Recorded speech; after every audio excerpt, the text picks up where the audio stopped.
What's up? What it do, cyber world? It is your girl, the one, the only Ash Brown, and this is the Ash Brown Uncensored Show.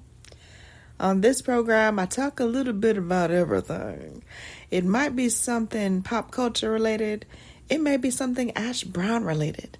You just gotta stay tuned to see what I'm gonna talk about.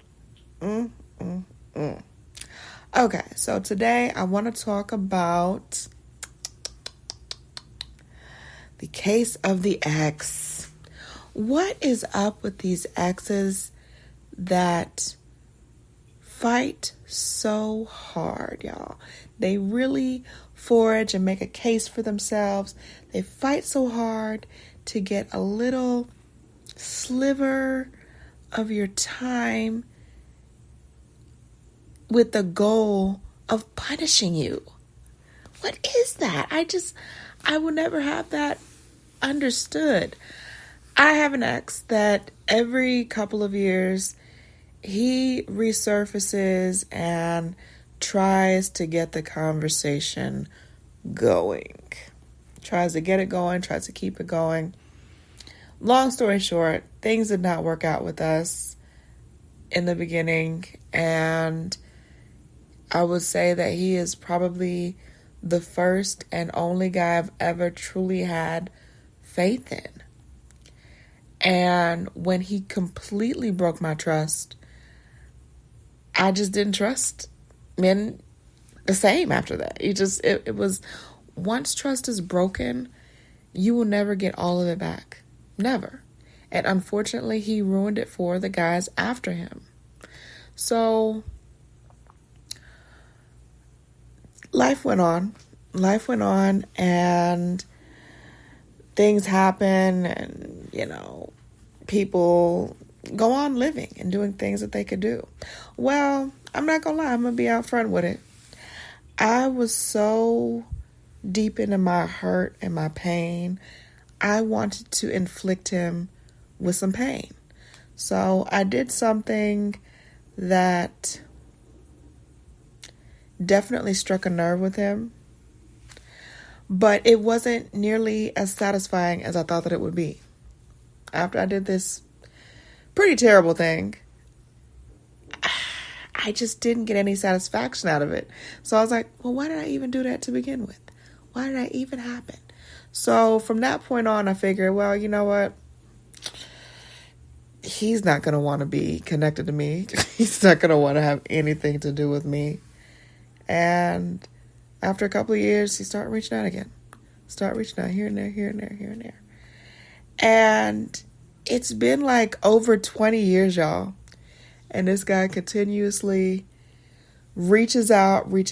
And so I took a chance and I said, you know what?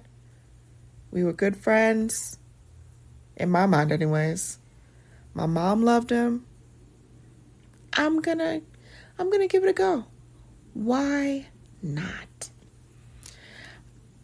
We're definitely not in the place of possibly dating and being a match for each other, but his personality is key, and I think I can rock it out with him. I think, he's gotten past what I did, what he did. We're adults now. We're not teenagers anymore. We can do that. But the more time that I spent around this person, the more time I spent getting to know him, the more he revealed who he really was. And this absolutely was not someone that I could be with romantically in a relationship. I knew that off the rip. However, I did believe at first that we could be friends. I thought that we could genuinely be each other's support team. We could genuinely just be there for each other. And that wasn't the case. At all. And ultimately, I decided that I was tired of going over the mulberry bush with him. And he could not get over the past. And I was tired of being the one that always had to be the bigger person. This person was just very petty, very stuck in the past, didn't want to progress, didn't want to do better for himself or for his family, and wanted to punish me. And it's like, wow, I was like, that is the whole purpose of us being reconnected, is you want to punish me. You don't care to be friends with me.